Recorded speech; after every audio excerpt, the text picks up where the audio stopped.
Buen día, ¿se escucha? Sí, se escucha, perfecto. Ah, perfecto. Bueno, veo varios nombres ahí, sería bueno que prendan las cámaras, que se vayan adaptando a lo que va a ser el nuevo sistema, porque en breve va a ser obligatorio tener la cámara prendida, si no, no se va a poder estar dentro de las clases. Bueno, a ver, el tema que tenemos que ver hoy es responsabilidad directa y por el hecho de terceros. Vamos a ver responsabilidad directa, responsabilidad indirecta, y los casos de menores, que son subespecies de los casos de responsabilidad indirecta, ¿verdad? Básicamente, todo lo que vemos hoy está en 8 artículos, 1749 y siguientes, hasta el 1756. Básicamente está resumido en 8 artículos. Es mucho que hay para hablar respecto de esos 8 artículos, no es que con eso es suficiente. Pero ahí están dichas muchas cosas que son, porque hay mucha luz, muchas cosas que son de alguna forma una síntesis de lo que la doctrina trabajó durante muchos años, la vigencia del Código Civil de Sarfin, y quedaron plasmadas ahora en este nuevo código, ¿no es cierto? El artículo 1749, que es el primero y que habla de la responsabilidad directa, tiene alguna correlación con el 1716.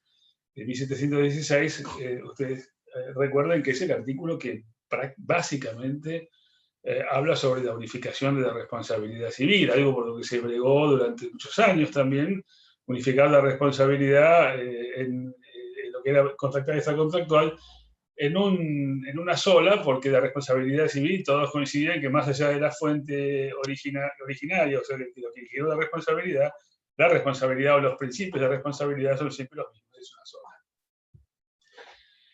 1716 consagra eso, y el 1749, que va en línea con ese artículo, dice que es responsable directo quien incumple una obligación u ocasiona un daño injustificado por acción u omisión.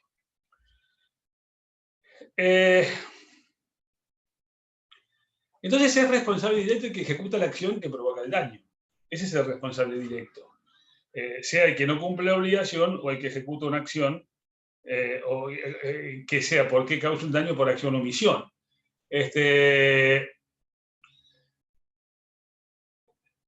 nuevo código incorporó un sistema de pensamiento jurídico que ya se había impuesto en la doctrina, que era lo que yo les decía antes, el tema de la unificación de la responsabilidad. Estaba completamente impuesto, y este código lo que ha hecho es llevar a la letra de la ley lo que ya era universalmente aceptado.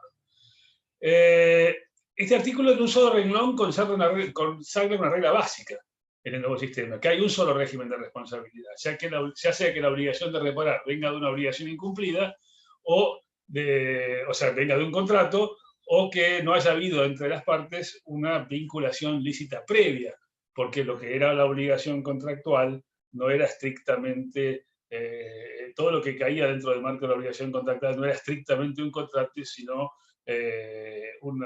bastaba con que la doctrina había entendido que hubiese una vinculación lícita previa para entender que el caso caía dentro de la esfera de la responsabilidad contractual. ¿Tiene relevancia que el deudor haya utilizado auxiliares, colaboradores o sustitutos para el cumplimiento de la obligación? La respuesta es clara, no tiene relevancia. Toda vez que rige el principio de equiparación, que si ustedes lo ven en el artículo 732, que dice que el incumplimiento de las personas de las que el deudor se sirve para la ejecución de la obligación se equipara al derivado del propio derecho del obligado. Acá hay una crítica a la técnica legislativa, porque en realidad el incumplimiento no es de las personas. Si, por ejemplo, un médico, un abogado, cualquiera, su secretaria comete un error, la responsabilidad es del médico o es del abogado, no es de la secretaria. más allá de que pueda tener alguna responsabilidad personal. Pero el obligado no es el sustituto o el colaborador. El obligado es quien suscribió la obligación. Por lo tanto, al no ser los auxiliares parte del contrato, fíjense que dice el incumplimiento de las personas de las que el deudor se sirve, no son las personas las que incumplen. El que incumple es el deudor. O sea, en una futura reforma, ese artículo, por una cuestión de purismo conceptual, debería ser reformado y decir que cuando el incumplimiento deriva por un defecto de la actuación de los auxiliares, es absolutamente irrelevante respecto de la responsabilidad que tiene el deudor. Pero no son ellos los que incumplen, sino que es el propio deudor que no cumple la obligación, al haber cometido un error o una falla o una omisión sus auxiliares. Es decir, si mi auxiliar se equivoca, el que no cumple la obligación soy yo, no mi auxiliar. El auxiliar, en todo caso, es responsable para conmigo y podrá ser responsable con el tercero en la medida en que su acción haya ocasionado un daño, pero ya no, digamos que no dentro de la esfera del contrato celebrado entre el deudor y el acreedor.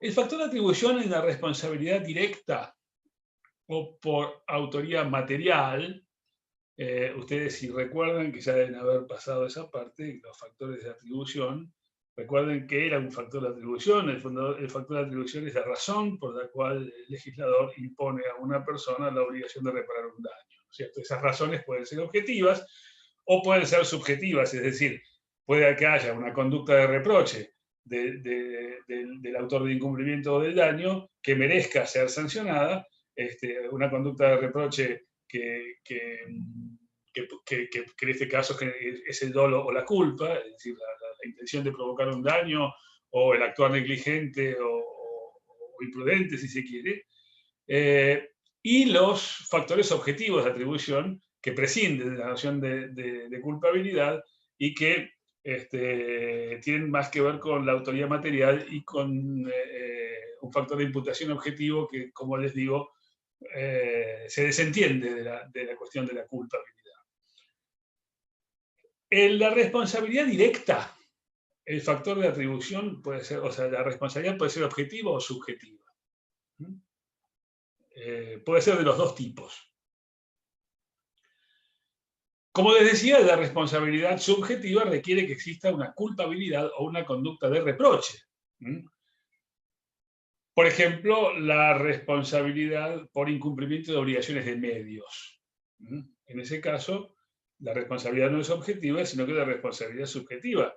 Aquel que tiene una obligación de medios, por ejemplo, el médico, cuya obligación es hacer las cosas bien, o la obligación del abogado en un pleito, que es llevar el pleito bien, es decir, presentar los escritos en término, estar informado, estar actualizado en la jurisprudencia y en las leyes, no hacer disparates o cosas mal hechas, pero en definitiva su obligación no es ganar el juicio. Su obligación es hacer las cosas bien. Entonces, su responsabilidad, en caso de tenerla, es una responsabilidad de tono subjetivo. Porque es una obligación de medios. Su obligación es, digamos que, proveer lo necesario para que las cosas, en la medida de lo posible, puedan tener un buen resultado, pero desentendiéndose del resultado. La responsabilidad por encubrimiento, que la tienen en el 1752, 52, la responsabilidad por encubrimiento también es una responsabilidad de tinte subjetivo. El encubridor es una persona que actúa voluntariamente, que en este caso inclusive hasta dolosamente, porque está encubriendo los efectos de un delito. Es también, ya lo vamos a ver dentro de un ratito, pero es también un caso de responsabilidad subjetiva. La responsabilidad por acusación calumniosa, quien acusa falsamente a otra persona por la comisión de un hecho ilícito, es una responsabilidad de tono subjetivo. La responsabilidad de representante frente al representado en caso de sustitución de poder, en ese caso también. La responsabilidad de gestor de negocios, la del poseedor de mala fe por los frutos que por su culpa dejó de percibir, o la responsabilidad por violencia, simulación, fraude, etc. Todos esos casos son casos de responsabilidad subjetiva. Es decir, hecho propio, pero un factor de atribución subjetivo. ¿Y puede haber hecho propio y factor de atribución objetivo? También. Hecho propio y factor de obligación objetiva, por ejemplo, lo vamos a tener en 1750, que es el que vamos a ver a renglón seguido de esto que estamos hablando ahora, que es la responsabilidad por actos involuntarios, o la responsabilidad del titular del establecimiento educativo, que responde responde objetivamente, no por su culpa o dolor, sino por la, digamos, en este caso podría ser el deber de seguridad que tiene para con las personas que ingresan allí.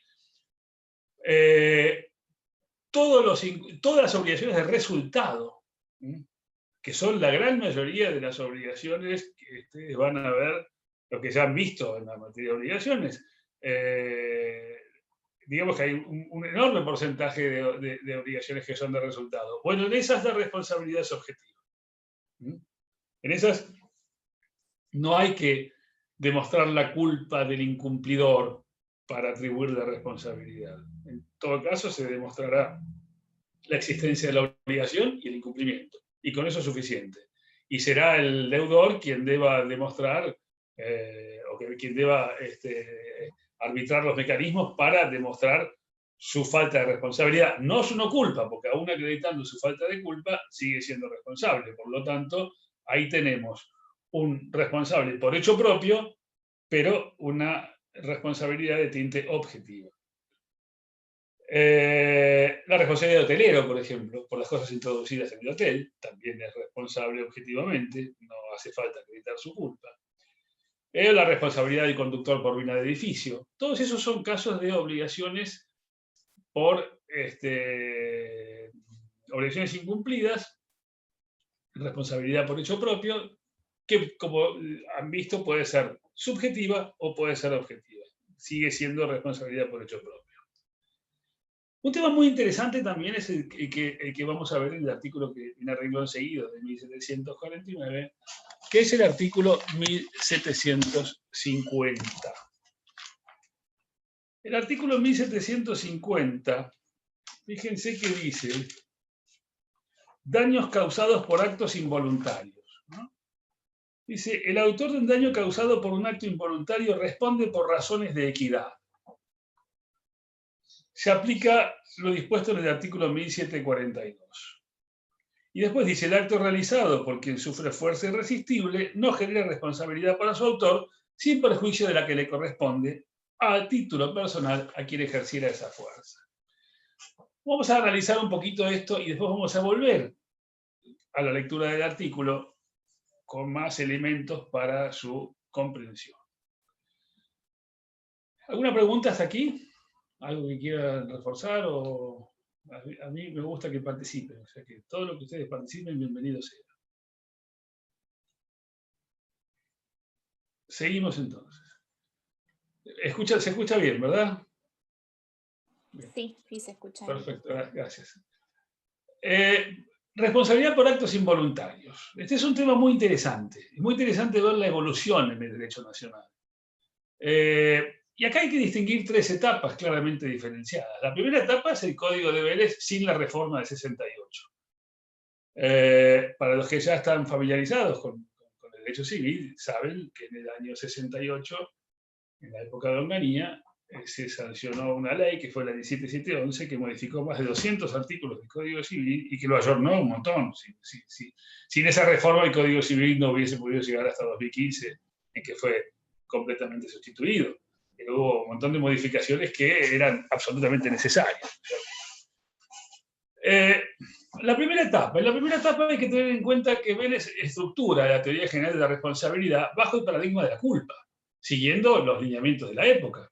Ustedes, si están viendo derechos de daños, deben haber visto la evolución de derechos de daños, que de un derecho de daños al principio tribal y muy básico, donde era rompepaga, y donde la responsabilidad era automática frente a la responsabilidad o la venganza o lo que fuese, era automática frente al daño sufrido, sin tener en cuenta la actitud del que había ocasionado el daño, hasta un gran avance de alguna manera no es que aparece en el Código de Napoleón, pero que consagra de alguna forma, en forma definitiva, el Código de Napoleón al establecer la responsabilidad subjetiva. Repito, no lo inventó el Código de Napoleón, esto es muy anterior, pero digamos que la evolución del derecho va llevando hacia la culpa como el paradigma de la responsabilidad.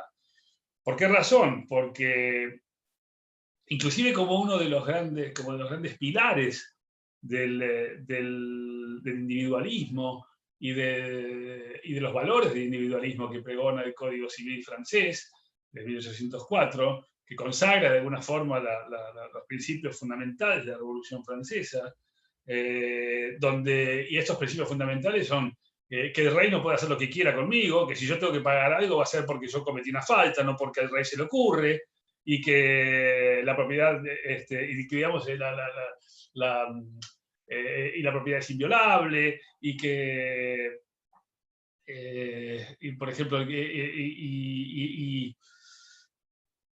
y el uso de los derechos también, y el juez afuera de los contratos, y todos esos principios que de alguna forma cimentan las bases del Código Civil francés, entre ellos está la responsabilidad subjetiva, es decir, nadie me va a hacer pagar nada si no se prueba que yo hice algo mal, si no se prueba que yo tuve la culpa o lo hice con intención de producirlo, de producir un determinado daño. Bueno, esto, por supuesto, ¿cuándo cambia? Y con la Revolución Francesa, que es con la Revolución industrial, que se produce al otro lado del mar, ¿no es cierto? La primera Revolución Industrial se produce más o menos al mismo tiempo que la Revolución Francesa en Francia, en 1769, que consagra esos principios. Al mismo tiempo, todo eso empieza las bases de lo que después va a ser un gran cambio en el mundo, que es el mundo industrial, donde este sistema de la responsabilidad subjetiva ya empieza a hacer agua por todas partes. ¿Por qué razón? Y porque llegan las máquinas, cuando llegan las máquinas, ya el sistema de la responsabilidad subjetiva no alcanza para que las víctimas puedan obtener las indemnizaciones que les corresponde. Entonces, digamos que ese paradigma de la culpa empieza a desaparecer. Pero bueno, eso es muy lento, y mientras tanto, mientras eso no ocurre, en el sistema del Código de Deberes, la responsabilidad por actos involuntarios no existe. No hay responsabilidad por actos involuntarios. Es decir, ¿quiénes realizan actos involuntarios? Los incapaces, los menores, las personas que están privadas de razón, o las personas que tienen... Ustedes saben cómo se manifiesta la voluntad, ustedes saben cuáles son los elementos de la voluntad: discernimiento, intención y libertad. Si falta uno de estos, no hay voluntad. Entonces, si falta uno de estos elementos, no hay acto voluntario. Por lo tanto, si no hay acto voluntario, no hay responsabilidad. Y uno dice, bueno, pero cuando una persona atropella a otra con el auto, no es un acto voluntario. Sí es un acto voluntario. No es un acto voluntario atropellar, pero sí es un acto voluntario sentarse al vehículo, conducirlo, asumir los riesgos que eso supone, etc. Ahí tenés el acto voluntario.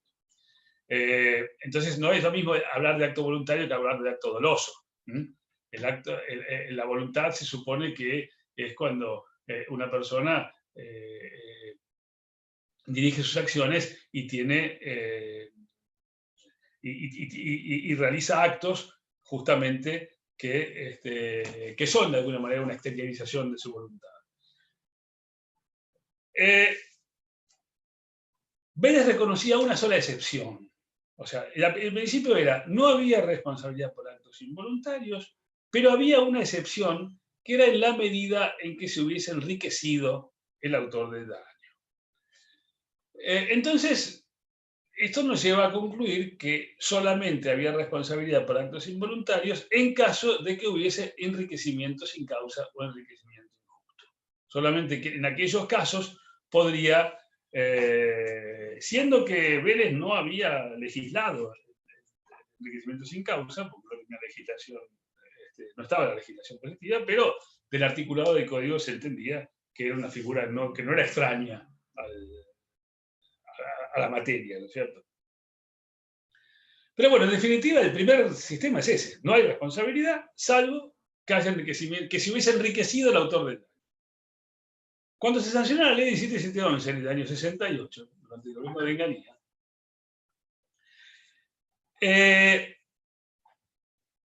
donde ya aparece una concepción más solidarista del derecho civil, abandonando el individualismo a ultranza que caracterizó el Código de Vélez y los demás códigos de la época, inspirados en el Código de Napoleón. Se introdujo un agregado del artículo 907, que decía que los jueces podrán también disponer de un resarcimiento a favor de la víctima del daño, fundados en razones de equidad, teniendo en cuenta la importancia del patrimonio del autor del daño o del hecho y la situación personal de quien había sido víctima. Es decir, ese artículo 907 introduce algo, es decir, no es que ya no se responde solamente por cuestiones de enriquecimiento sin causa, que en realidad el enriquecimiento sin causa no es una reparación, sino que está dentro de lo que sería el derecho de las restituciones, no de la reparación, porque ahí habría allí en el enriquecimiento sin causa una atribución patrimonial indebida. En este caso, lo que se introduce con la ley 17711 es que los jueces tienen la facultad de establecer una indemnización a favor de la víctima por razones de equidad. Pero la regla sigue siendo la misma. La regla sigue siendo que en principio no hay responsabilidad por hechos involuntarios. Disculpe, doctor, ¿el artículo que usted menciona cuál es? Es el del viejo código, es el artículo 907, segundo párrafo del 907 del Código Civil de Vélez Arfield. Todo esto va a cambiar con el nuevo código, porque el nuevo código produce un giro importante, da vuelta a todo. Ahora la regla es que se responde, que que existe responsabilidad por hechos involuntarios. Antes era primero, en el Código de Vélez solo si había enriquecimiento sin causa. Con la reforma, el juez podía ser una facultad del juez por razones de equidad. Se ampliaban las excepciones. Se consagraba una suerte de responsabilidad objetiva con base en la equidad. Pero esa indemnización obviamente no iba a ser integral, sino que si consagraron una facultad del juez, la indemnización iba a ser justamente una indemnización de equidad, que es lo que el juez estime justo, que no tiene nada que ver con la indemnización plena que el juez está obligado a dar en los casos en que existe daño demostrado, ¿no es cierto? ¿Qué pasa hoy? Hoy está el artículo 1750, que es el que yo ya les leí antes, y que dice que el autor de un daño causado por un acto involuntario responde por razones de equidad. Ya no es lo mismo que los jueces pueden, si tienen ganas, si lo ven viable, si les parece bien y les parece justo, etcétera, etcétera. Ya no es así. Ya no es los jueces pueden. Ahora, si dice que el autor del daño responde, es que los jueces deben. En el caso de que exista un daño causado por un hecho involuntario, el juez debe conceder la indemnización. Pero dice, se aplica lo dispuesto en el 1742. Y lo dispuesto en el 1742 era más o menos lo que decía el viejo código, en el 1069, segundo párrafo. Porque ¿qué dice? Atenuación de la responsabilidad. El juez, al fijar la indemnización, puede atenuarla si es equitativo en función del patrimonio del deudor, la situación personal de la víctima y las circunstancias del hecho. Esta facultad no es aplicable en caso de dolo del responsable. O sea, que el juez tiene la facultad, dice acá, al fijar la indemnización, si es equitativo en función del patrimonio del autor del daño y de la víctima, puede no aplicar el principio de la reparación integral. Pero para eso tiene que darse determinadas circunstancias. Por ejemplo, acá lo dice, tiene que hacer digamos que es una defensa de insuficiencia patrimonial la que va a hacer el deudor en este caso, diciendo, mirá, yo no tengo un peso y el autor y la víctima está llena de plata, y a mí si yo tengo que pagar la indemnización integral quedo fundido, o sea, por supuesto que no en esos términos, pero uno se lo explica al juez, y explicando esa situación el juez puede decir, bueno, teniendo en cuenta que sí, que es cierto que el autor del daño es una persona pobre y que si hacemos pagar la indemnización total nos mandamos a la ruina y poco efecto hace en el patrimonio del deudor, que es un tipo que no le falta, del acreedor, digamos, que es tipo que no le falta nada, que le sobra plata. Entonces el juez puede, excepcionalmente, reducir la indemnización en un caso como este. Y esa reducción de indemnización se llama indemnización de equidad. El juez puede reducir, por una cuestión de equidad, puede reducir la indemnización. Bueno, en el caso de los actos involuntarios, el código remite directamente a ese artículo. Y dice, el juez debe aplicar ese artículo. O sea, en el caso de, porque fíjense que dice, se aplica lo dispuesto en el artículo 1742. O sea, que si hubiese un daño involuntario, un daño cometido por un hecho involuntario, el juez, en principio, la responsabilidad, en principio se debe indemnizar, pero con base en la equidad.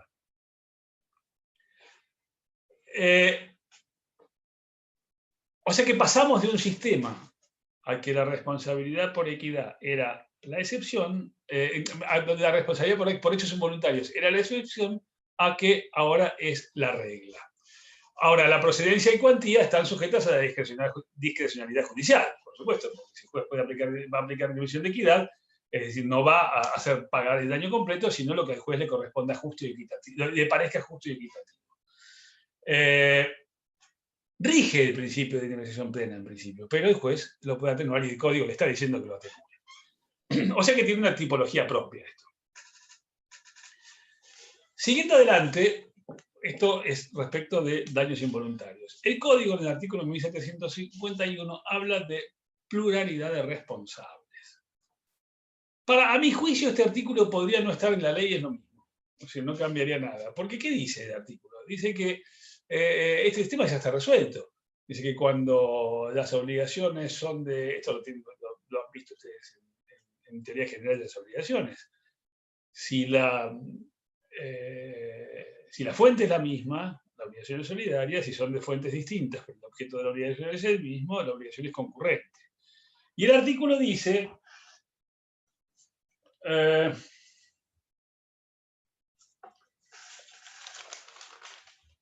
si varias personas participan en la producción de daño que tiene una causa única, se aplican las reglas de las resoluciones solidarias. Si la pluralidad deriva de causas distintas, se aplican las reglas de las obligaciones concurrentes. O sea, está diciendo algo que ya sabemos, que si es de causas distintas, se aplican las obligaciones concurrentes, y si el daño es generado por la misma causa, se aplican las obligaciones solidarias. Aunque tampoco siempre eso es así, a pesar de que la ley lo dice. Hay casos en que la ley, por ejemplo, en el artículo 1758, cuando está la responsabilidad por los daños ocasionados por intervención de cosas, dice que la responsabilidad del dueño y guardián es concurrente, cuando en realidad la responsabilidad del dueño y guardián muchas veces es solidaria porque la causa es la misma. Y por otro lado dice que es solidaria la responsabilidad de los distintos participantes en la cadena de consumo, el artículo 40 de la Ley del Consumidor, cuando habla de la responsabilidad de los distintos participantes en la... Es decir, el productor, el que le puso la marca, el que vende, el que transporta, etcétera, que sean todos solidariamente responsables. En realidad no es que son solidariamente responsables. Si bien la ley dice que son solidarios, en la cuestión de purismo conceptual debería decir que son concurrentemente responsables, porque las causas son distintas. No es la misma la causa del tipo que está vendiendo que el que fabricó y que puso la marca en el producto. Obviamente son causas distintas de responsabilidad. No es la misma. Si bien responden todos por el todo, justamente se debería tratar de un caso de obligación concurrente y no solidaria. Y el último de los artículos de esta primera parte de responsabilidad directa, que es la que tiene la sección quinta, que es los artículos 1749 a 1752, dice encubrimiento. Dice, el encubridor responde en cuanto su cooperación ha causado daño. Lo primero que tendríamos que saber es quién es un encubridor. ¿Qué es un encubridor? A ver, si no, los que han dado penal lo deben saber, los que no lo dieron por ahí no, pero por intuición pueden decirme qué es un encubridor.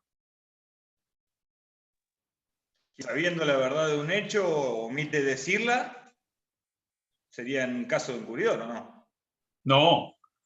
Si tu compañero de acá de facultad, vos sabés que cometió un delito, ¿vos tenés obligación de denunciarlo? No, como igual no. No sos encubridor. No, sabés que lo cometió el delito, pero no tenés obligación de denunciarlo. No es esa el encubrimiento. A ver, si nos acercamos un poco más a la idea, ¿qué sería encubrimiento? Porque ojo que hay responsabilidad civil y penal por encubrimiento. Claro, lo que cambia es cuando vos tenés la obligación de decirlo.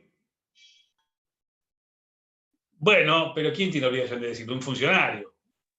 Un funcionario. Pero quizás eso no sería encubrimiento, sería omisión de los deberes de funcionario público. Porque por el tipo no se beneficia en nada, simplemente no lo dijo, se cayó la boca, bueno, tenías obligación de denunciarlo, no lo hiciste, es un incumplimiento de deberes de funcionario. Me parece a mí que el delito sería incumplimiento de los deberes de funcionario público. Pero encubrir no es lo mismo que un partícipe. ¿O es algo distinto? Pero, por ejemplo, ante un hecho delictivo, Sí. Que no se dé el paradero de un delincuente que está siendo buscado por la policía y yo sé que esa persona está cerca de la zona. Si yo no lo digo, o si yo me entero del hecho de que una violación, estaría encubriendo al delincuente. No. Yo puedo saber que mi vecino es un violador y hacerme tonto. Puedo saberlo y hacerme tonto y eso a mí no va a ser ni partícipe, ni encubridor, ni nada. No, claramente. Yo soy un simple abogado y un profesor de la facultad. Yo no soy un funcionario público, yo no tengo obligación de denunciarlo. Me entero que mi vecino anda robando por las calles. Después es una cuestión de conciencia cívica si lo quiero denunciar o no. Pero no es... Sí, me remití más a eso. Salvo que se configure alguna circunstancia donde haya obligación de decir verdad sobre un hecho. Ahí sí. Pero eso no es encubridor, eso no es encubrimiento.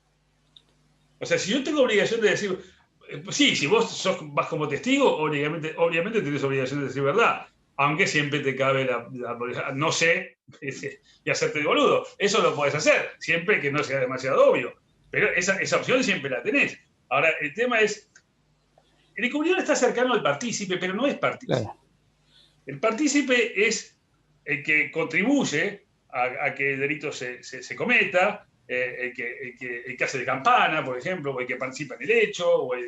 Pero el encubridor, fíjense, y esto es importante que lo tengan en cuenta, es el que sin promesa anterior, yo no te prometí nada antes de que fueras a hacer la cagada, pero cuando la hiciste, te ayudo a consumar los efectos del delito. ¿Ok? O sea, no es que si yo te hubiese prometido, andaba a robar que después yo te ayudo a reducir las cosas, ahí soy partícipe. Ahora, si yo te ayudé a consumar el efecto del delito, pero no hubo una promesa mía anterior, en ese caso sería encubrimiento, que no es lo mismo que ser coautor del delito. Porque fíjate que el artículo dice que el encubridor responde en cuanto su cooperación ha causado daño. O sea, yo como encubridor no respondo al mismo nivel que el tipo que causó el ilícito. Yo respondo en la medida que mi encubrimiento le produjo un daño a la víctima. ¿Se entiende? Y fíjense, por ejemplo, que en el caso penal, el encubrimiento no se configura de tipo penal en caso de que sea un padre que ayuda a un hijo a eludir la acción de la justicia, o el cónyuge al otro cónyuge. En esos casos, fíjate que la ley, en el derecho penal, en esos casos, creo que el derecho civil debería ser igual, la ley en ese caso te libera.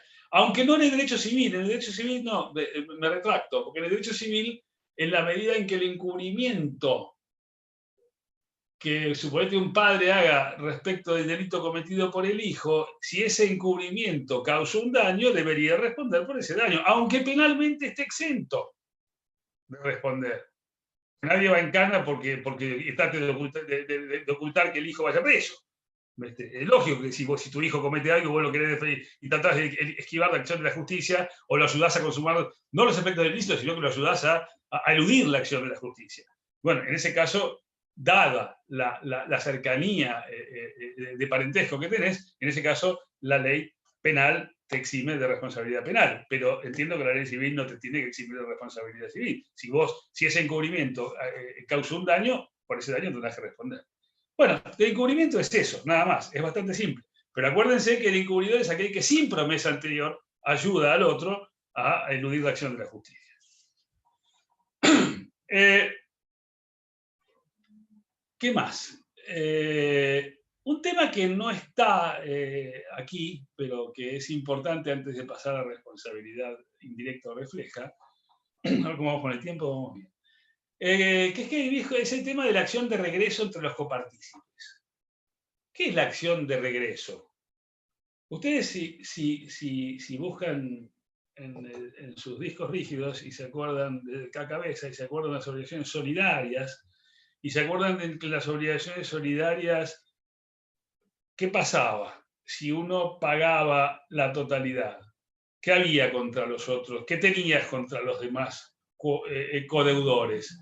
La acción recursoria, claro, o acción de regreso, esa medida te la daba el contrato, lo que las partes habían pactado, y si nada habían pactado las circunstancias del caso, y de último, en el peor de los casos, participó. ¿No es cierto? Bueno, esa acción recursoria, ¿qué pasa en los actos ilícitos con la acción recursoria? Acá hay una omisión legislativa muy importante, porque el artículo 1082 del Código Civil Argentino de Vélez Sarsfield tenía una disposición muy clara que decía que negaba la acción recursoria cuando había delitos dolosos. Por ejemplo, los autores de una violación, un robo o un homicidio, uno de ellos pagaba la totalidad, no tenía derecho a reclamarle absolutamente nada a los otros. ¿Por qué razón? ¿Cuál es la razón de esto? ¿Por qué si 3 violadores cometieron una violación y uno de ellos resulta que tenía plata y la víctima le hace un juicio y le saca plata y le hace pagar, no tiene acción contra los demás? O sea, lo decía la ley, pero ¿cuál es el fundamento de la ley? ¿Cuál es la razón por la que la ley no te da esa acción? Y la razón es una razón moral. Es decir, que la ley no ampara al delincuente. No pueden nacer acciones civiles de un delito, de algo que repugna al sentido jurídico. Entonces, con buen criterio, el código te decía, no tenés acción. No tenés acción. Si vos pagaste, jodete, no tenés acción contra los demás. El nuevo código no tiene una disposición similar y eso nos crea un problema. Pizarro, por ejemplo, dice, hace una interpretación un poco forzada y dice que el artículo 838 sería, podría servir para neutralizar la acción de uno de los copartícipes que pagó el daño contra el otro, ¿no es cierto? Fíjense que el 838 dice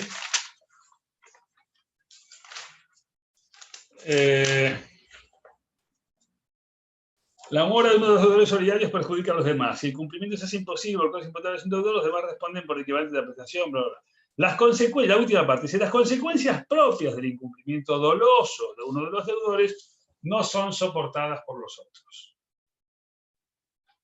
En este caso, bueno, está de alguna forma referido a otra cosa, que cuando dice si varios autores incumplieron una obligación, pero uno de ellos incumplió dolosamente, la solidaridad en ese sentido no se extendería por el dolo a los demás, sino si ese dolo agravase la obligación, ese agravamiento se produciría respecto del deudor que actuó dolosamente y no respecto de los demás. Bueno, haciendo pie en ese artículo, Pizarro dice que esta regla del viejo 1082 sigue vigente. Lo cierto es que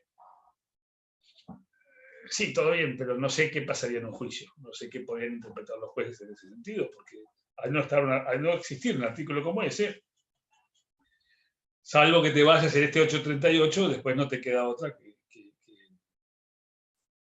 que conceder redacción al delincuente que reclama, ¿no?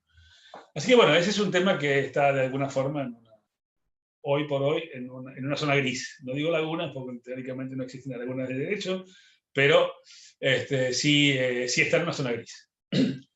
Vamos a pasar ahora a ver el segundo punto, de los 3 puntos que tenemos que ver hoy, que es el tema de responsabilidad directa o refleja. Esto arranca en el artículo 1753, uno de los artículos claves de esta materia. que es la responsabilidad del principal por el hecho del dependiente.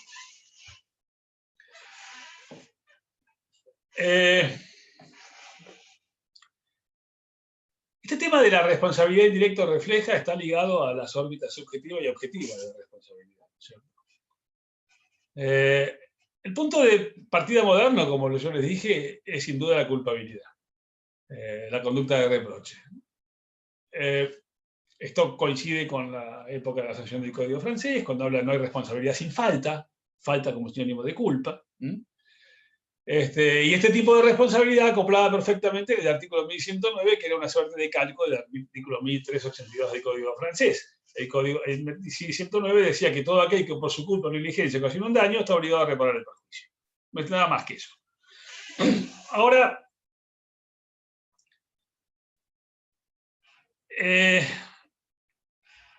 digamos que esta regla del 1109, que decía que todo aquel que por su culpa ocasiona un daño está obligado a reparar el perjuicio, consagraba un principio general. Y todo supuesto de hecho que califique o que calificara quedaba incluido dentro de la norma, aplicándose la analogía. Habiendo un principio general se aplicaba la analogía. Pero cuando había responsabilidad por el hecho de otro, las cosas cambiaban. Porque durante un largo periodo de tiempo la concepción ultra subjetiva de la responsabilidad civil veía culpas donde no las había. Consagraba verdaderas culpas sin culpa, ficciones de culpa. Y así que quien respondía por otro era porque había elegido mal al otro, o porque lo había educado mal, si era un hijo o un alumno, o no lo había vigilado, si era un empleado, por ejemplo. O sea, siempre atrás estaba la culpa, y no un principio objetivo, sino siempre había una culpa. Elegiste mal, educaste mal, no controlaste, no vigilaste, o sea, siempre de alguna forma el fundamento de la responsabilidad por el hecho de otro era la culpa. Estos enormes cambios que produce la revolución industrial, la primera y después la segunda, sobre todo en la segunda mitad del siglo XIX, al mismo tiempo se producen en Francia, en Inglaterra, Estados Unidos y Alemania, digamos que llevan el derecho hacia una objetivación de la responsabilidad civil, que es una tendencia creciente en el siglo XX, ¿no? Y la responsabilidad objetiva va ganando cada vez más terreno, obviamente, porque el sistema de responsabilidad subjetiva se agua por todos lados, porque muchas víctimas quedan sin indemnización porque si aplicase el principio de la culpa, no hay culpa, y si no hay culpa, no hay responsabilidad, y si no hay responsabilidad, ¿quién se jode? La víctima. Entonces, si lo que se trata es buscar que alguien pague la indemnización, obviamente el sistema de responsabilidad civil por culpa se mostraba insuficiente frente a los grandes avances del mundo, como hoy son insuficientes muchas de las doctrinas y muchas de las teorías jurídicas con los grandes avances o los grandes cambios que están sucediendo en el mundo, y que muchas veces el derecho se va quedando atrás. Y muchas veces, inclusive, cuando llega la ley, las cosas ya volvieron a cambiar. O sea que eso es otro de los graves problemas que tenemos actualmente.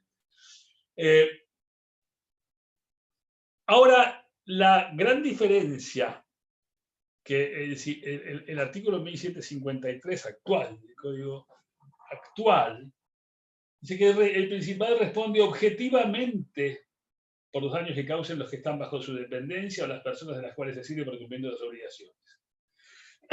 Ahora, ya digamos que está consagrando también un principio general de la responsabilidad por el hecho de otro. Y al consagrar ese principio general de la responsabilidad por el hecho de otro, está permitiendo la aplicación analógica. Y eso es lo importante. O sea, el artículo parece simple. Dice que el principal responde objetivamente por los daños que causen los que están bajo su dependencia o las personas de las cuales se sirve para el cumplimiento de sus obligaciones cuando el hecho dañoso acaece en ejercicio o con ocasión de las funciones encomendadas. No termina ahí, hay un párrafo más, pero parece poco lo que dice. Sin embargo, esto solo dice un montón de cosas. Primero, dice que la responsabilidad es objetiva. Lo dice. No es que hay que ver qué opina la doctrina, no, lo dice clarito, la responsabilidad es objetiva, o sea, no depende de un factor acá ya no tiene nada que ver la culpa, no importa si elegiste mal, si elegiste bien, la responsabilidad es objetiva. Respondés por el hecho de tener un dependiente. Listo. Tu dependiente ocasiona un daño, sos responsable. Por supuesto, si se dan las demás cosas que deben darse para que exista responsabilidad del dependiente, ¿no es cierto? Que las vamos a ver ahora. Después habla de responsabilidad civil extracontractual. Los daños que están, los que están bajo su dependencia. Y también habla de responsabilidad civil contractual, porque habla de los auxiliares, colaboradores o sustitutos, del artículo 132, cuando dice las personas de las cuales se sirve para el cumplimiento de sus obligaciones. O sea, ya tenemos un montón, ya tenemos que dice expresamente que la responsabilidad es objetiva, te está remitiendo a los casos de responsabilidad civil contractual y extracontractual, todos en el mismo artículo. Fíjense que el 1113 del viejo código, que era uno de los artículos más importantes del Código Civil, digamos, en materia de responsabilidad, decía que la responsabilidad del que ha causado un daño se extiende a las personas que están bajo su dependencia. Ya no hay más extensión. Muchos autores decían que como era extensión, se consagraba un vínculo de excepción, que no era la regla, sino la excepción, y como era una excepción, no cabía la analogía. Bueno, eso se terminó. Ya no se extiende más. Ahora, ahora se responde objetivamente por el hecho del dependiente. No hay una extensión de la responsabilidad. Lo que parece una cosa, una pavada, sin embargo, es un tema importante a la hora de evaluar un caso, ¿no es cierto?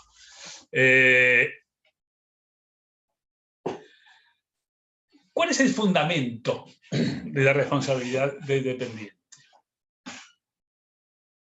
El fundamento de la responsabilidad principal por derecho del dependiente tiene una historia, ¿no es cierto? Como les dije antes, esta historia nos lleva a las concepciones subjetivistas. La razón por la cual se respondía por derecho de otro era por la culpa in eligendo, por ejemplo, elegiste mal, o la culpa in vigilando, no lo controlaste lo suficiente. Y había otros que superponían los dos conceptos. Bueno, las dos, parte que dijiste mal, parte de que no lo vigilaste. En definitiva, siempre eran concepciones subjetivas que tienen cada vez menos adeptos y que ya prácticamente no quedan después de las reformas que se produjeron. Y se abren paso cada vez más las concepciones subjetivas, dentro de las cuales hay varias teorías que explican cuál es la responsabilidad principal por el hecho del dependiente. Uno dice que es la teoría de la sustitución o del instrumento, por ejemplo. Diría que el dependiente obra como un instrumento del principal. Según Orgaz, sería el dependiente no es más que una prolongación del mismo patrón, ya que es este quien obra a través del dependiente. Algo así como una longa manu del principal.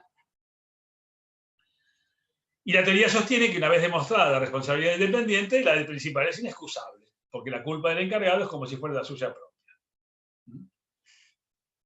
Eso en cuanto a teoría de la sustitución o teoría de instrumento. Después hay otras teorías, teoría de la representación, que es muy próxima a la anterior, que el principal responde porque estaría representado por el dependiente.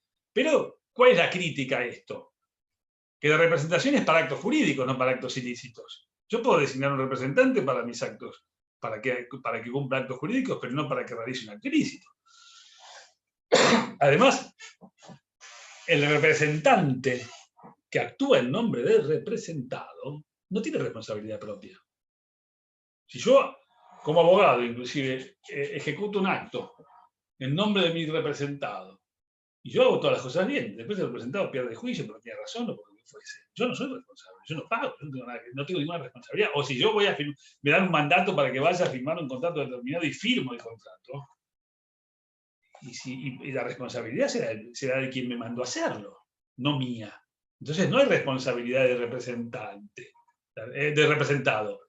Hay responsabilidad de representado, pero no de representante.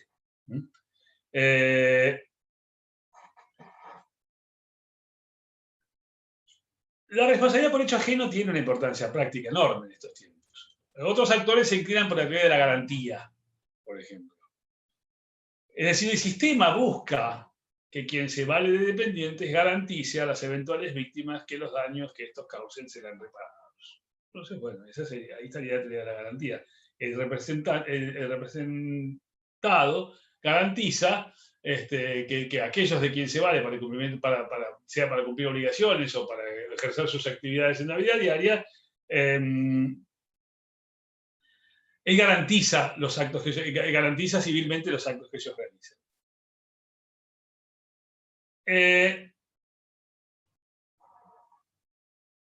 Esto nos lleva también al tema de otro fundamento que no está exento de practicidad y de ideología, que las víctimas tienen que ser indemnizadas, y eso es un dato objetivo de la realidad. Y si los principales no respondiesen, nadie pagaría.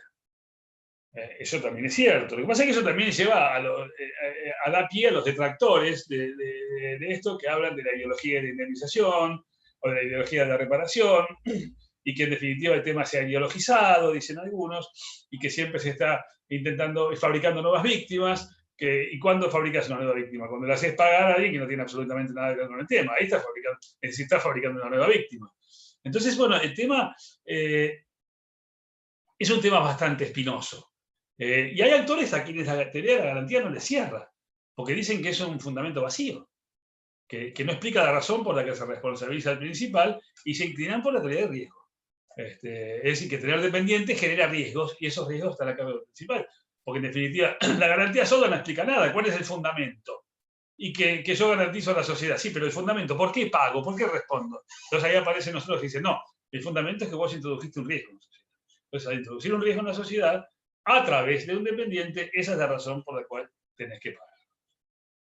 Entonces, como ven, es un tema que no está, las discusiones no han terminado, ni mucho menos.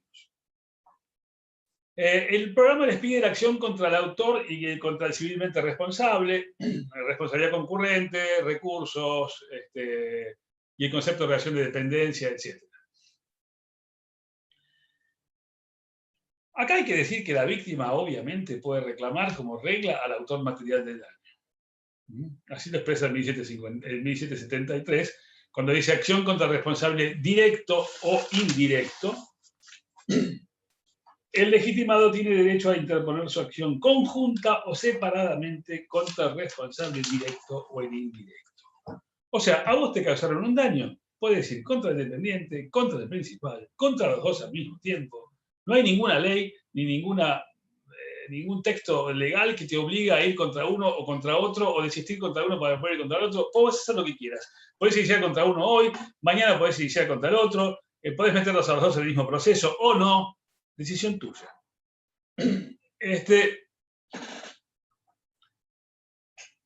La responsabilidad del principal y la del dependiente son concurrentes. ¿Por qué razón? Porque la causa de la responsabilidad es diferente. El dependiente responde por hecho propio. El principal responde por hecho ajeno.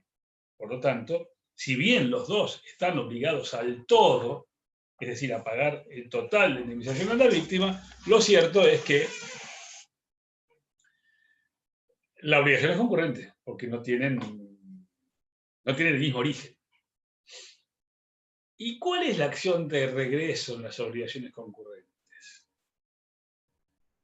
Ustedes se acuerdan que en las obligaciones solidarias era la medida de la acción recursoria la daba el contrato o las causas por las que se habían obligado o las circunstancias particulares del caso o la fuente y la finalidad de la obligación, etc. Había varias, artículo 841. Pero ahora, en las concurrentes, la acción de regreso está determinada por las relaciones causales que originaron la concurrencia. ¿Qué quiere decir esto? A ver si a alguien se le ocurre qué estamos queriendo decir con esto, que ya lo han visto por otra parte en teoría general de las obligaciones. ¿Qué son las relaciones causales que originaron la concurrencia? ¿Cómo sabés si vos pagaste la totalidad del daño, si tenés derecho a ir contra el otro, en su caso por cuánto, o si no tenés derecho? ¿Cómo lo sabés de antemano?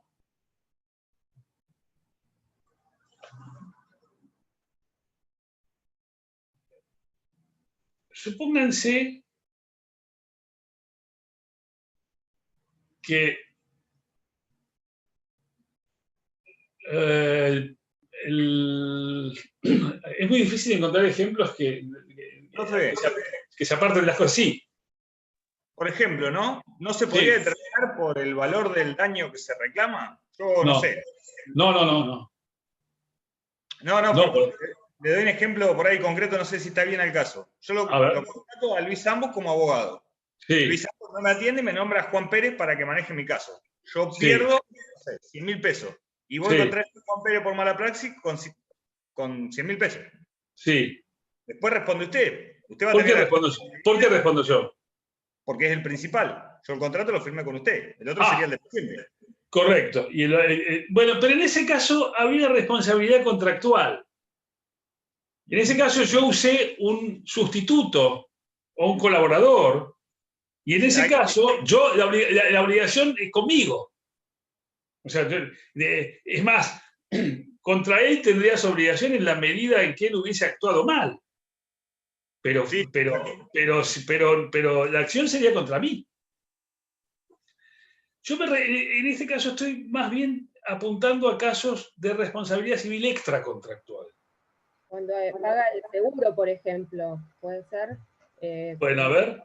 Ilícito y el seguro después paga y después uno no tiene, no puede ejercer la acción de reintegro contra el seguro.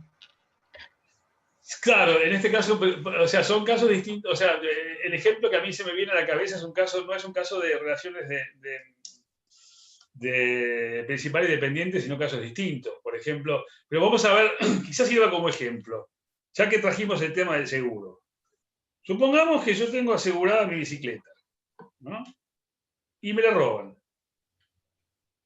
¿Contra quién puedo ir a reclamar la bicicleta? ¿A quién le puedo reclamar el precio de la bicicleta o el valor? Contra el seguro y contra el ladrón. Contra el seguro y contra el ladrón. Perfecto. Suponete que yo le cobro al ladrón. ¿El ladrón tiene derecho a ir contra el seguro? No. Bueno, eso automáticamente te sale la respuesta por un principio de justicia que tenés en la cabeza. No. ¿Por qué no podés? Porque en este caso, el responsable directo sería el ladrón, y el seguro sería distinto porque sería también responsable directo por un contrato. Pero en definitiva, la lógica te indica no podés ir contra él porque el autor de derecho no podía ir contra el asegurador. Pero suponete que en este caso, el que robó la bicicleta es un empleado mío y que la robó mientras estaba trabajando para llegar más rápido a cumplir su función. ¿Qué sé yo? No sé, lo que se me ocurre, lo primero que se me está ocurriendo, ¿no es cierto? Entonces, y yo de alguna manera tengo responsabilidad, porque lo hizo en ejercicio de la función o porque se valió del trabajo para hacerlo, porque estaba vestido con un uniforme que yo le había dado, ese uniforme le dio cierta carta para engañar a la víctima y con eso engañó a la víctima y le robó la bicicleta. Bueno, la víctima demanda, el tipo me demanda a mí. Si pago yo, ¿tengo acción contra mi dependiente? ¿Qué les parece? Sí. El tipo se afanó la bicicleta. Yo estaba laburando en mi casa. El tipo se la robó. Usó las cosas que yo le había dado en el trabajo para poder, si no hubiese... ¿Por qué es responsable? ¿Por qué soy responsable yo? Porque si no hubiese sido por el trabajo no lo hubiese podido hacer. ¿Por qué? Porque estaba vestido de cartero. No sé. Entonces, justamente se valió de elementos que yo le di para robar. Y me demandan a mí y yo tengo que pagar. ¿Tengo acción contra el tipo? ¿Qué les parece? Sí, una acción de repetición por el monto pagado. Exactamente, por el 100%. Porque el responsable directo fue, yo fui el indirecto. Al revés, se lo cobran a él. ¿Tiene acción contra mí? No. Bueno, ahí está el tema de la acción de regreso, en las obligaciones concurrentes. Las relaciones causales que originaron la concurrencia. ¿Se entiende ahora? Esas son las relaciones causales que originan la concurrencia. ¿Cuál es la relación causal que origina la concurrencia? Y que uno es el empleador y otro el empleado. Y que lo hizo en el ejercicio de la función. Entonces las relaciones causales fueron esas que originaron la concurrencia. Pero a la hora de pagar, uno tiene acción contra el otro por el 100% y el otro contra uno, nada. ¿Qué es relación de dependencia?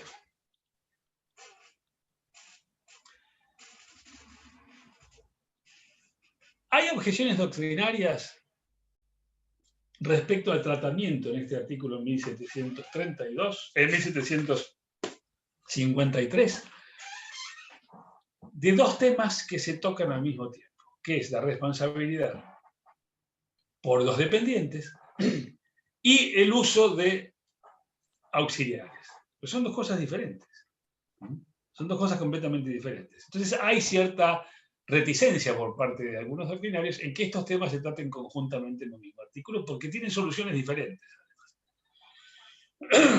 Y la diferencia principal, además, que en los casos de incumplimiento de obligaciones puede no haber relación de dependencia. ¿Por qué razón? Porque yo, por ahí, me contratás a mí para que yo te haga una casa, y suponete que yo sea el constructor, y yo a su vez tercerizo las puertas y ventanas, ¿no es cierto?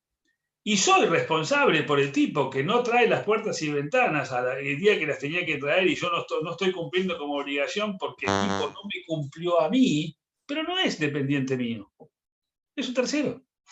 Sin embargo, yo sigo siendo responsable. O sea que en este caso te das cuenta que estamos hablando de casos que son donde no hay relación de dependencia y en los otros, en los de responsabilidad civil extracontractual, la relación de dependencia es clave. Si no hay relación de dependencia, no tenemos más nada que hablar. En este caso, en la contractual, perfectamente puede no haber relación de dependencia. ¿Y por qué no hay relación de dependencia? ¿Y por qué no? ¿Qué dependencia tiene conmigo el tipo a quien yo voy, subcontrato las ventanas, los vidrios y los herrajes? Ninguna. Sin embargo, el tipo no me cumplió a mí, yo no te cumplí a vos, y la responsabilidad es mía, y el tipo no es dependiente mío. Y yo respondo por él. Para que haya responsabilidad principal por derecho de dependiente, tiene que haber tres cosas. Relación de dependencia, daño injusto causado por el dependiente, y una vinculación causal suficiente entre la función y el daño. O sea, la función que el tipo está desempeñando y el daño que causó. O sea, tiene que haber una relación causal entre la función y el daño. Porque si la función no tiene absolutamente nada que ver con el daño que causó, el tipo puede ser empleado mío, pero no es empleado mío las 24 horas. No puede estar en su casa y pegarle a su mujer. ¿Y yo qué tengo que ver? ¿Qué responsabilidad tengo yo en eso? Ninguna. ¿Es dependiente mío? Sí, pero no hay vinculación causal suficiente entre la función y el daño. ¿Y qué es dependencia? Determinar la existencia de relación de dependencia civil es una cuestión compleja que no tiene ninguna vinculación con la dependencia laboral. Por supuesto que la dependencia laboral implica dependencia civil. Si el tipo es empleado mío, por supuesto que es mi dependiente civil, además. Pero no toda relación de dependencia es una relación laboral. La relación de dependencia supone esto grábenselo, porque es importante, una situación fáctica de encargo realizada en interés de otro. O sea que hay alguien que está encargando algo a otra persona en su propio interés. No en interés de a quien le encarga, sino en el interés de uno. Una relación fáctica de encargo. No es una relación de... Es decir, hay que ver en los hechos, definitivamente, en el momento de los hechos, si había una relación de encargo en el momento en que se cometió el acto o que se causó el daño. Y esa relación fáctica de encargo tiene que tener además la posibilidad real o potencial de organizar la actividad encomendada. O sea, yo tengo la posibilidad real o potencial de organizar la actividad que le encomendé al dependiente. Es decir, es un poder de injerencia para supervisar los medios, los métodos empleados, aunque no haya una relación jerárquica. Pero no hay una relación jerárquica, pero yo tengo la posibilidad, porque esto también nos lleva al tema de, ¿es dependiente mío el médico, el abogado, que tiene conocimientos que yo no tengo? Bueno, hay casos en que sí y casos en que no. Depende, siempre depende de la función, del daño, de la relación causal entre la función y el daño. Por eso se presentan muchas situaciones dudosas. Si el dependiente fue elegido no por el principal, si el dependiente tiene conocimientos especiales, como el caso del médico, del abogado, del ingeniero, que construye un puente, y la responsabilidad de la empresa que lo contrata, etc. Los casos de subdependencia. Matilde Zavala de González decía, el dependiente de mi dependiente es mi dependiente. O los casos de las empresas de servicios eventuales. Los casos de contratos de franquicia.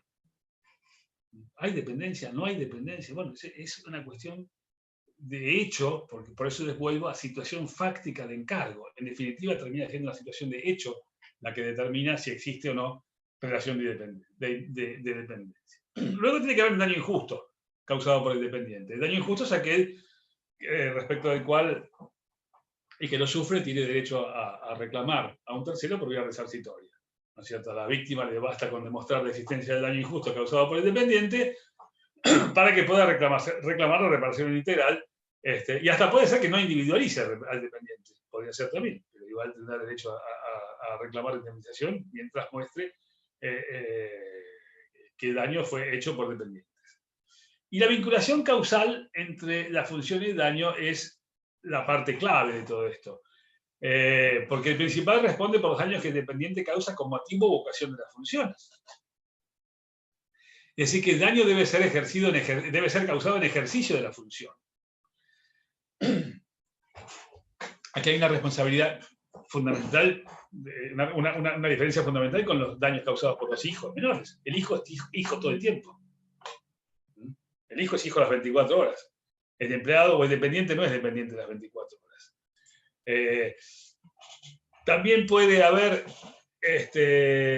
si el ejercicio de la función de dependencia es regular, no hay ninguna duda, pero ¿qué pasa si hay mal ejercicio, abuso en la función, apariencia de función? En todos estos casos, el principal responde. En caso de abuso de la función, en caso de mal ejercicio de la función, o en caso de apariencia de la función, hay responsabilidad del principal. Los daños se dan cuando hay sucesos extraños a la actividad encomendada, pero que mantienen alguna vinculación con esta. Esos son los daños con ocasión de las funciones. Hay alguna vinculación con la función, aunque quizá no es en el momento del ejercicio de la función. Y esto da lugar a una multiplicidad de situaciones y soluciones jurídicas muy diversas, donde inclusive muchos autores con distintas palabras dicen lo mismo, y otros autores con las mismas palabras están refiriendo a cosas diferentes. O sea que acá el tema es muy espinoso, muy gris, ¿no es cierto? Hay múltiples ejemplos. Lo que la doctrina ha llegado a consagrar es la doctrina de la razonable relación. Es decir, tiene que haber una razonable relación entre la función y el daño. Así lo establecieron las sextas Jornadas Nacionales de Derecho Civil, organizadas en la Universidad de Toral en 1977, cuando dijo que la ocasión comprende solo aquellos actos ajenos o extraños a la función, pero que únicamente los pudo llevar a cabo el representante o el administrador en tal calidad, y que por lo tanto no se podrían haber realizado si no hubiese sido el tipo el administrador o si no mediara esa función, ¿no es cierto?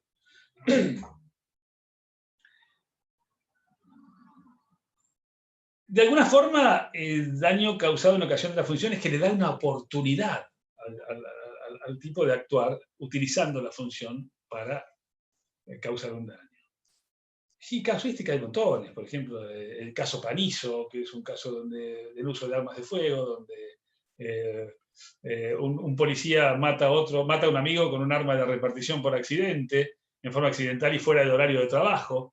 Después ha habido casos hasta de crímenes pasionales ocasionados con el arma de trabajo. En este caso, bueno, se puede ir a la responsabilidad por el hecho de por las cosas también.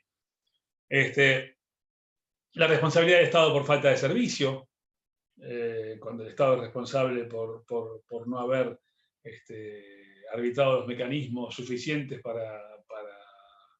por ejemplo, para proteger a las víctimas. Hay un caso bastante reciente en la provincia de Buenos Aires, que lo subí yo, que es el Estado hizo culpable, la Corte decretó la responsabilidad del Estado provincial por un crimen que se produjo donde un padre mató a los hijos, y siendo que la madre se recorrió los tribunales y las policías durante mucho tiempo reclamando protección y reclamando que hicieran algo y no hicieron absolutamente nada. Y bueno, después de un rechazo en primera instancia y en segunda instancia, finalmente la Corte hizo lugar y dijo que hay responsabilidad del Estado en esos casos por falta de servicio, justamente, por no haber brindado el servicio que tenían que haber brindado en el momento. O en los años delitos contra la propiedad, empleados que roban a los clientes, la mucama del hotel que le roba los efectos del pasajero, en ese caso hay responsabilidad principal, o los delitos contra la honestidad. Ahí hay dos casos que cuentan los libros, dos casos diferentes, casos parecidos pero se resuelven al revés. Por ejemplo, unos conscriptos violan a una mujer con uniforme de conscriptos y la meten dentro de un cuartel y la violan, y el juez es el responsable del Estado Nacional, al ejército es el responsable, ¿no es cierto? Y después un caso parecido donde un sereno de una obra salta a una tapia y viola a una mujer que está del otro lado, y sin embargo el juez dice que no hay responsabilidad del dueño de la obra en ese caso, porque lo podría haber hecho igual. O sea, a veces, con casos muy parecidos, salen soluciones opuestas porque el tema no está de todo claro. O los delitos contra la libertad en la época del gobierno militar, que no se llegó a más porque hubo una ley de indemnización de las víctimas, pero todos los actos de desaparición forzada, todos los casos de desaparición forzada de personas, etc., ahí tiene que haber responsabilidad del Estado, ¿no es cierto? Sin ninguna duda. Y la carga de la prueba, bueno, en principio tiene que probar que sufre el daño, salvo que el juez disponga a aplicar el artículo 1735 que permite las cargas probatorias dinámicas. Vamos a entrar en el tema de menores, porque si no entro ya, nos quedamos sin tiempo, nos quedan 15 minutos. Vamos a ver el último temita, que es la responsabilidad de los padres, sobre todo. Un tema muy interesante también, y que también hubo un giro bastante importante en el nuevo código respecto de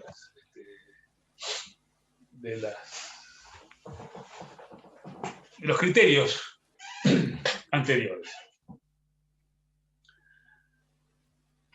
Al analizar el tema de la responsabilidad de los menores, es inevitable dilucidar o preguntarnos quiénes responden por los menores.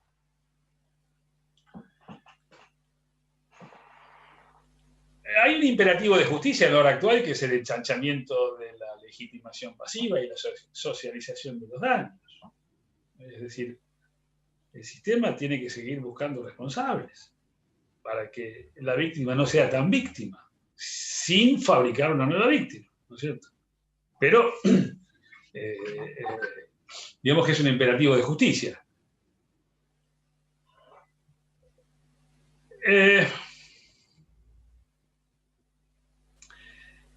Igual, más allá del avance de los factores objetivos de atribución, del avance arrollador que lo vemos en la legislación y en la práctica, porque si ustedes van a los tribunales, en los juicios de daños, el 90% son originados con factores objetivos de atribución, pocos factores subjetivos. Es decir, las cosas intervienen cada vez más, desde hace mucho tiempo y cada vez más. Las cosas o la actividad riesgosa.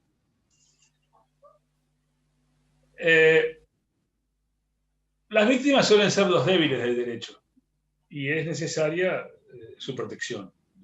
Es una necesidad económica y social el amparo de las víctimas, que son, por definición, los débiles del derecho. No importa si vos seas millonario o no lo seas, si vos estás caminando la calle, estás cruzando la calle y viene un auto, ¿quién es el débil y quién es el fuerte? ¿Qué importa cuánto tenés en el banco o cuánto tenés en el bolsillo frente a un tipo que viene en una camioneta a todo lo que da?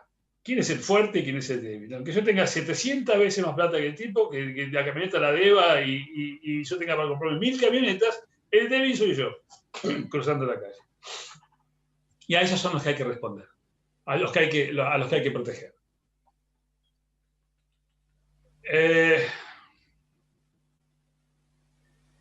Y la otra pata de la norma de protección en el tema de los menores es que, más allá de los criterios objetivos, siempre detrás de los daños causados por menores o incapaces hay una negligencia, hay una falta de cuidado, o falta de atención por quien tenía a cargo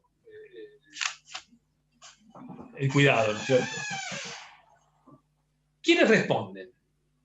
Esto lo tenemos en los artículos 1754 y siguientes. En 1754 dice hecho de los hijos. Los padres son solidariamente responsables por los daños causados por los hijos que se encuentran bajo su responsabilidad parental y que habitan con ellos, sin perjuicio de la responsabilidad personal y concurrente que pueden tener los hijos. Bien, hay varios artículos más, los vamos a ir viendo. La responsabilidad de los padres fue tratada en el Código de Deberes, en el artículo 1114 y siguientes, y establecía que era responsable el padre o en su muerte, ausencia o incapacidad la madre. ¿Por qué? Porque la patria potestad solamente la tenía el hombre, la mujer no. La mujer era una especie de ente sin razón en la época del Código de Deberes, sin criticarlo a Vélez, porque son épocas distintas. O sea, traerlo a Vélez, criticarlo a Vélez con los criterios actuales es una estupidez. Pero lo cierto es que Vélez consagró 5 clases distintas de hijos: matrimoniales, extramatrimoniales, adulterinos, incestuosos y sacrílegos. Hoy lo ves, es un espanto, pero era la época era completamente distinta, y la época cambió. Felizmente en ese sentido cambió y mucho. Inclusive no hay más patria potestad. Hoy es responsabilidad parental. La patria potestad era una especie de poder sobre los hijos. Los hijos tenían que obedecer al padre y estar bajo la imperativa del padre, de alguna forma. Hoy todo eso cambió. Hoy la responsabilidad parental es una responsabilidad que tienen los progenitores para cuidar a los menores, para su desarrollo sostenible, etc. Entonces, bueno, todos esos cambios también tienen que ver con el tema de la responsabilidad. El padre en la época de Vélez se eximía de responsabilidad demostrando que en ese momento el hijo estaba al cuidado del otro progenitor, o si el hijo había sido colocado en un establecimiento de cualquier clase o bajo la vigilancia de otra persona. Luego una reforma en el 85, que fue la reforma que introdujo tardíamente el divorcio vincular en Argentina, recién en 1985, hasta ese entonces los argentinos no se podían divorciar, e hizo responsable solidariamente al padre y la madre. Y hablaba, en esa época se hablaba de tenencia, no se hablaba más de tenencia de hijos, y bueno, quien tenía la tenencia, si estaban separados, el responsable era el que tenía la tenencia, salvo que el daño se hubiese cometido en un momento de régimen de visitas, donde la visita la tenía el otro, y en ese caso el que respondía era el otro. O sea, de ese régimen anterior se puede concluir que la responsabilidad era subjetiva, porque la responsabilidad de los padres no era objetiva en el Código de Vélez, y que la responsabilidad de los padres por los daños causados por el daño ocasionado por los hijos era por el ejercicio de la patria potestad y no por la titularidad. Tengan presente esto, porque todo esto cambió. No es lo mismo el ejercicio que la titularidad.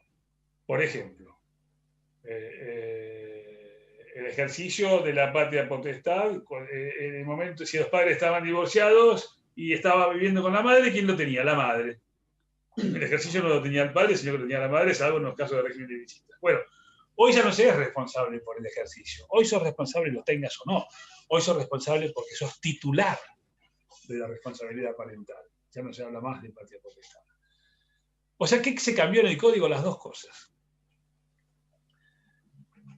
Primero se cambió el tema de la responsabilidad parental, ¿no es cierto? Que es un conjunto de deberes y derechos que corresponden a los padres sobre los hijos. Deberes y derechos. Deberes. Para su protección, desarrollo y formación integral, ¿no es cierto? Segundo, la responsabilidad es objetiva. La ley lo dice expresamente, lo dice otra vez. No es que es algo que la doctrina pergeñó o elaboró, no. La ley dice eso objetivo. Aunque algunos lo critican. En el caso especialmente de los padres. Dice que si libera, si el menor es puesto bajo la vigilancia de otra persona en forma transitoria o permanente. ¿Cuándo un menor es puesto bajo la vigilancia de una persona en forma transitoria o permanente? ¿En qué momento todos los días vos lo llevás a un lugar donde lo ponés bajo la vigilancia de otra persona? El colegio. Otro tema que está discutido en el proyecto de reforma al Código Civil actual, este eximente de responsabilidad desaparece. Estás en el colegio, tu chico está en el colegio, responde igual por las cagadas que haga. El padre responde igual por las cagadas que haga. Hoy no, pero en una futura reforma va a responder igual. No se va a liberar por el hecho de haber llevado al chico al colegio. Y está bien, sobre todo en temas muy modernos, como el tema del bullying o cosas por el estilo, donde resulta repugnante al sentir jurídico que un menor pueda ser eximido de que los padres puedan ser eximidos de responsabilidad por el bullying que un chico le ocasiona a otro en el colegio. Los padres deberían responder igual que el colegio. Tercero, ahora ser responsable por ser titular, no por el ejercicio de responsabilidad parental, sino por ser titular. El nuevo régimen tiene estas características. La responsabilidad de los padres es objetiva y es indirecta. Se mantiene el requisito de la convivencia con fuertísimas críticas, porque se es responsable por los hijos que convivan con uno. Inclusive el código mismo da una salida acá porque dice cesación de la responsabilidad. Cesa si el hijo es puesto bajo la vigilancia de otra persona transitoria permanentemente. Dice que los padres no se liberan en 1755 aunque el hijo menor no conviva con ellos si esta circunstancia deriva de una causa que les es atribuible. O sea, ¿qué te está diciendo? Que si el menor no vive con el padre o con los padres, pero no vive con el padre por una causa que le es atribuible a los padres, por ejemplo, son dos alcohólicos o abandónicos, o lo que se te ocurra, con las cosas que puedas calificar a los padres, que por esa razón el hijo no vive con ellos y fue nombrado un delegado porque son un desastre y no sirven para atenderse a sí mismos. ¿Eso los liberaría de responsabilidad? No, porque el hijo no vive con ellos, pero por una causa que les es atribuible. No es que los hijos no viven con ellos por otra causa. En cambio, si los hijos no vivieran con él por una causa que no les es atribuible, se liberarían de responsabilidad. Pero eso introduce un eximente de tono subjetivo. O sea que hay responsabilidad subjetiva, pero objetiva, pero introduce el eximente de tinte subjetivo, lo cual no es muy coherente. Hay responsabilidad concurrente de los hijos. ¿Por qué? Porque 1750 dice que hoy se responde por hechos involuntarios, como vimos al principio de la clase. O sea, si los menores cometen actos involuntarios, son responsables por sus actos involuntarios. Aunque sea responsabilidad de equidad o lo que fuese, pero ahí tiene una responsabilidad concurrente con los padres.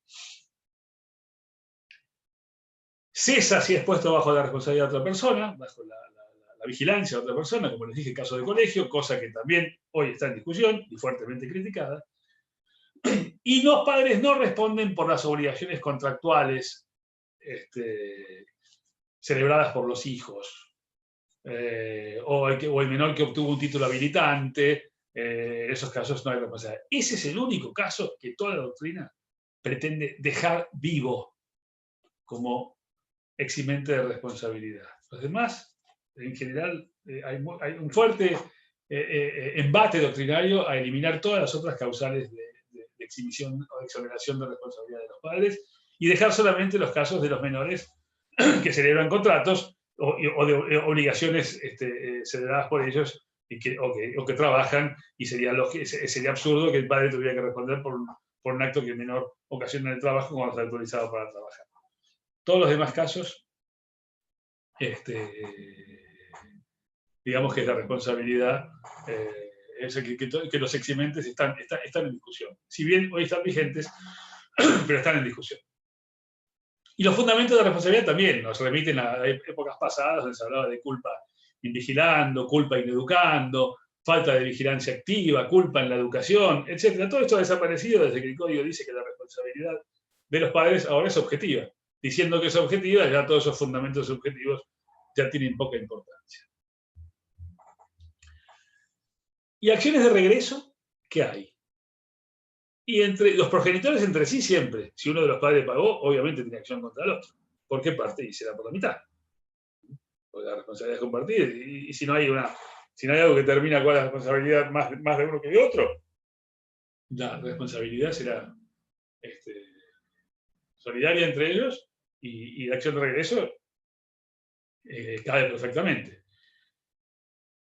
Es opinable en la medida de la acción recursoria, pero en principio, si no hubiese nada que te aleje de la regla residual, la regla debería ser partes iguales. ¿Tenés acción recursoria contra tu hijo menor de 10 años que ocasionó un daño. ¿Podés ir contra los bienes de ese menor de 10 años que no comprendía lo que estaba haciendo? No está definido en el código, no hay una regla que diga sí o no. La mayoría entiende que no, pero siempre hay uno que entiende que sí. O sea, no hay un artículo que diga no, esto sí, esto no. Contra el hijo mayor, sí, por supuesto. Contra el hijo mayor de 10 años, sí podés tener acción recursoria contra los bienes de él, y en ese caso, acción concurrente. ¿Y por qué? Porque el límite y por el total tendría que ser. Porque en definitiva es el responsable directo y vos sos el responsable indirecto. Finalmente, los últimos artículos te hablan de otras personas encargadas, los delegados en el ejercicio de la responsabilidad parental, tutores y curadores. En este caso, la responsabilidad de todos ellos no es igual que si bien el artículo empieza diciendo que es lo mismo, no es lo mismo, porque dice que se liberan, se acreditan que el daño les ha sido imposible de impedir o de evitar. Por supuesto que esa imposibilidad no es el simple hecho de que no estaban ahí presentes, ¿no? Pero se acreditan que no tuvieron forma de impedirlo. Tutores, curadores o delegados tienen un tipo de responsabilidad subjetiva, en este caso, no objetiva, como el caso de los padres. Y después el artículo último te dice también que el establecimiento que tiene a su cargo personas internadas responde por su negligencia en el cuidado de quienes transitorio permanentemente han sido puestas bajo su vigilancia y control. En este caso, fíjense que la negligencia de las personas encargadas de custodiar transitoria permanentemente a incapaces hace responsable a la institución. Y en cuanto a la responsabilidad de los titulares de establecimientos educativos, ¿es una responsabilidad refleja o es una responsabilidad directa? Es un tema que está en discusión. El artículo 1767 es el que habla de esto. Y prácticamente sigue la misma línea que ya había trazado el viejo código y sus reformas, ¿no es cierto? Dice que el titular de un establecimiento educativo responde por el daño causado o sufrido por los alumnos. O sea, respondés por los daños que sufren los chicos dentro del colegio, tanto los que causan tus alumnos como los que sufren tus alumnos. Menores de edad cuando se hallen o deban hallarse bajo el control de la autoridad escolar. La responsabilidad es objetiva, lo dice claro la ley, y se exime solo con la prueba del caso fortuito. ¿Qué te está diciendo esto? Que no se exime de responsabilidad, ni aún demostrando el dolo del alumno. La ley quiso dejar afuera ese tipo de cosas y ese tipo de investigaciones.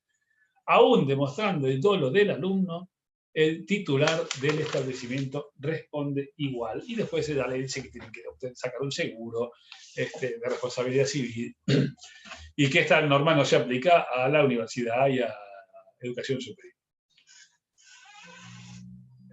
Faltaría ver personas jurídicas, pero ya estamos excedidos en tiempo y es muy simple lo que tienen en el 1763, que es la actividad del órgano. Las personas jurídicas son responsables por los hechos que ocasionan sus operadores, sus administradores. Y no hay duda que la persona jurídica pública o privada responde por los actos de gestión de sus representantes, que están dentro de los límites de la función, por supuesto, o de las facultades otorgadas por ley o estatuto. Es una solución lógica porque la capacidad de derecho que tienen para obligarse la ejercen a través de sus representantes. O sea que la sociedad se obliga a través de sus representantes y por lógica responde por los actos de sus representantes. Es un criterio que ya estaba en la ley 17711 y que se mantiene actualmente. Bueno, yo creo que más o menos esos temas están. No sé si hay alguna duda, alguna cosa que quieran aportar o preguntar, y si no, damos por concluido. ¿Alguna duda, algún aporte, alguna sugerencia? Bueno, finalizo la reunión, espero les haya servido y cualquier cosa a sus órdenes. Muchas gracias. Gracias, profe. Chau, chau. Suerte.